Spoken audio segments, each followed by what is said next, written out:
GameRanks presents another episode of Before You Buy, the show where we give you some raw, uncut gameplay and some first impressions of the latest games releasing. This time around, we're talking about XCOM 2. As of right now, this game is exclusive to PC and Mac, and we're hoping it'll make it to consoles eventually. But for those of you that don't know, the XCOM series is a beloved franchise of squad-based RTS gameplay. And I'm not gonna bullshit you guys anymore, I'm not gonna waste your time.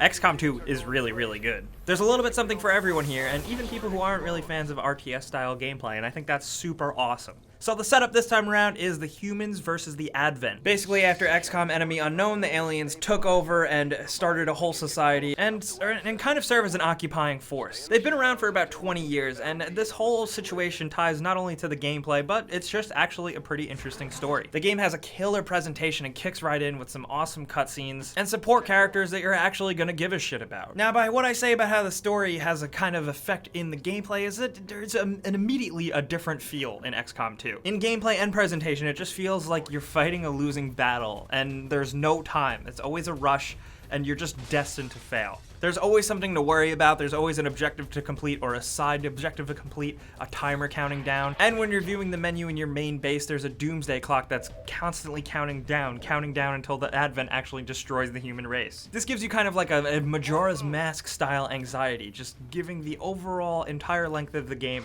a timer, and it really makes you feel like the pressure's on. This different feel I mentioned ties over completely to the actual mechanics in the gameplay. This time around, there's a lot more of a guerrilla style focus. You're not always just trudging across a map from A to B, discovering enemies and shooting them. This time around, you really feel like a guerrilla in terms of your objectives and just how you play the game. In terms of the objectives, there's a lot of side objectives here. Some of these side objectives and side missions are dark events, and these dark events are new modifying factors and world events that are affected by how you manage your communications throughout the world, that if you don't keep on top of them, they can really screw up some of your main objectives. Sometimes you can jump into a mission and the dark event will be enemies will have stronger armor, so you're gonna have to do a side mission where you take out their armor supplies. It makes it feel really good and keeps you kind of playing for longer than you'd expect and really shakes things up every once in a while. These are like these guerrilla style tasks where you're always activating beacons like distress beacons or hijacking shipments or taking out leaders, and that is also reflected in concealment mode, which most missions you start out in concealment mode where you kind of have the upper hand. The name of the game is really ambushing in XCOM 2 and it's a lot of fun. Moving across the map, like I said, isn't just traipsing from A to B and moving your troops up and up and up. Now sometimes you have stealth as the upper hand, and since you're really kind of fighting a losing battle,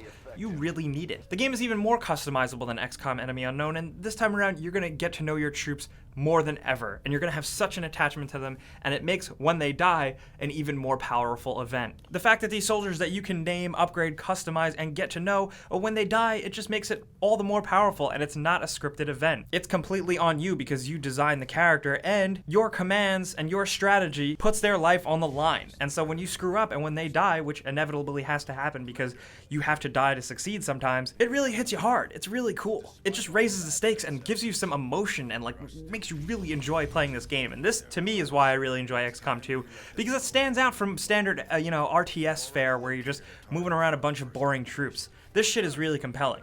Not to mention the fact that the game looks really great and some of the camera angles put you right in the action. It's completely tangible and you're right there. You get to see the new looks of all the soldier classes and enemies, which are absolutely gorgeous, I must say. And these classes are really important because now this time around they have even more variety than ever before. Each class has a lot of wiggle room, like you can have like a long-range sniper character that can also be good at melee, and there's a lot of different ways you can move around a traditional style character. I also think this helps with just the general idea that this is much better than XCOM Enemy Unknown, and the fact that I lost interest towards the end of the game. And while XCOM 2 is sometimes almost borderline unfairly difficult, it never gets boring. The level design and mission design and everything is completely varied. Plus, like I said, with the story, the vibe, the setup, the new character classes, and the new enemy types, especially the Faceless and the Viper Snake Ladies, they're really cool and they really shake things up. Be sure to look out for the Faceless because they can wreck you. But like I said, really the beauty in XCOM 2 is just the fact that it's the art of failing upwards. You have to work hard, you have to upgrade your base, you have to develop these technologies, you have to invest in your soldiers, only to, unfortunately, probably lose a good many of them. It's how you handle it and how you move forward and how you work with the cards you're dealt that makes this game really special. And honestly, I love it. There's a lot to digest here and I can't go into everything, but I wanted to give you guys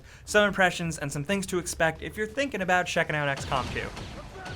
So most importantly, you guys, I want to know what you think about XCOM 2 if you've been playing it. If you haven't, are you thinking about it? Did I help you out? Did I steer you one way or the other? And if you're a console player watching this video, are you into this? Are you hoping this comes to consoles? Because I sure am, because I just could use another excuse to play it over again. If you have any more questions about XCOM 2, you can follow me on Twitter at Jake Baldino or Facebook or wherever. Well, let's talk. But you guys know the drill by now. If you like these before you buy videos, clicking the like button helps us out and it lets us do a ton more. It's gonna be a busy month. And if you're new, subscribing is a good idea because we put out videos every single day. But as always, thanks for watching, and I'll see you guys next time. Status confirmed. All hostiles are down and the area is secure. Status confirmed. Mission accomplished.